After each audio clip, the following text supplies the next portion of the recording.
प्रिय भक्तों, जय श्रीमन नारायण। आज आप सभी लोगों के लिए पुरुषोत्तम मास में आने वाली एकादशी का महात्म श्रवण कराएंगे। यह एकादशी कब है? बोलो एकादशी महारानी की जय। प्रिय मित्रों, यह एकादशी पुरुषोत्तम मास की है और पुरुषोत्तमा एकादशी है। 28 जुलाई शुक्रवार को दिन में 2:52 से एकादशी लग जाएगी और शनिवार को अर्थात 29 जुलाई को 1:06 तक रहेगी। प्रिय मित्रों, आप सभी लोग शनिवार 29 तारीख के लिए एकादशी का व्रत रखेंगे, क्योंकि उदया तिथि का मान होता है। इसलिए उदया तिथि 29 जुलाई के लिए ही है। एकादशी का व्रत शनिवार 29 जुलाई के लिए सभी लोगों को रखने वाली है और रविवार को 30 जुलाई को 10:35 तक द्वादशी रहेगी। पारायण की विधि: जिन लोगों ने एकादशी का व्रत रखा है वो 30 तारीख के लिए रविवार को 7:27 से 9:10 तक पारायण कर लेंगे। प्रिय मित्रों, अब आप सभी लोग पद्मा एकादशी की मंगलमयी कथा श्रवण करें। धर्मराज युधिष्ठिर बोले कि हे भगवान, अब आप अधिक मास शुक्ल पक्ष की एकादशी के बारे में बताइए। उस एकादशी का क्या नाम है तथा उसके व्रत की विधि क्या है, सो मुझे समझा करके कहें। भगवान श्री कृष्ण कहते हैं कि हे राजन, अधिक मास की एकादशी जो कि अनेक पुण्यों को देने वाली है, उसका नाम पद्मिनी एकादशी है। इस एकादशी के व्रत से मनुष्य विष्णु लोक के लिए जाता है। हे राजन, इस विधि को मैंने सबसे प्रथम नारद जी से कहा था। वो विधि अनेक पापों को नष्ट करने वाली तथा भुक्ति और मुक्ति प्रदान करने वाली है। अब मैं तुमसे उस विधि को पुनः कहता हूँ, ध्यानपूर्वक सुनो। दशमी के दिन व्रत को शुरू करना चाहिए। कांसे के पात्र में भोजन, मांस, मसूर, चना, कोदों, शहद, शाक और पराया अन्न दशमी के दिन नहीं खाना चाहिए। इसलिए हविष्य भोजन करना चाहिए।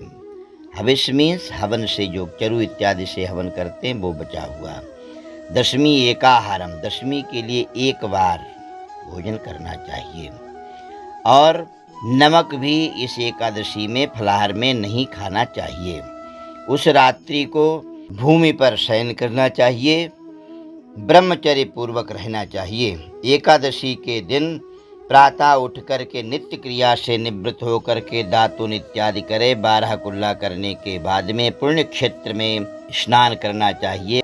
एक समय कार्तवीर ने रावण को कारागार में बंदी बना रखा था। उसको पुलस्त जी ने कार्तवीर को विनय करके छुड़ाया था। इस घटना को सुनकर के नारद जी ने पुलस्त जी से पूछा कि हे महाभाग, उस मानवी रावण को जिसने समस्त देवताओं सहित देवराज इंद्र को भी जीत लिया, कार्तवीर ने किस प्रकार से जीता था, सो आप मुझे समझाइए। इस पर पुलस्त जी बोले कि हे नारद जी, आप पहले कार्तवीर की उत्पत्ति सुनो।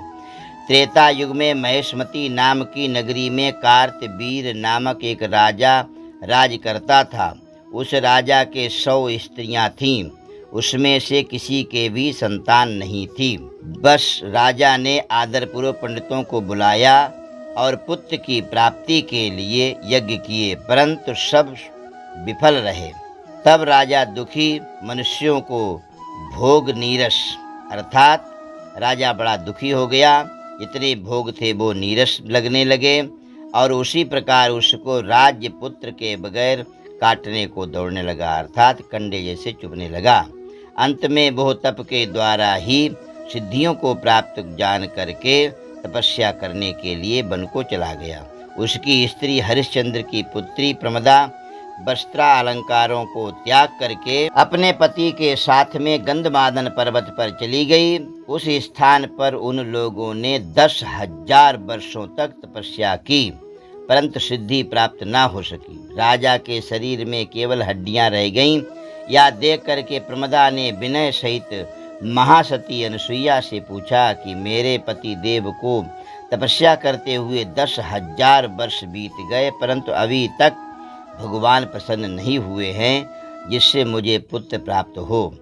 इस पर अनुसुईया बोली कि अधिक मास में जो कि 32 महीने बाद आता है, उसमें 2 एकादशियां होती हैं, जिसमें शुक्ल पक्ष की एकादशी का नाम पद्मिनी या पुरुषोत्तमा एकादशी है और कृष्ण पक्ष की एकादशी का नाम परमा है।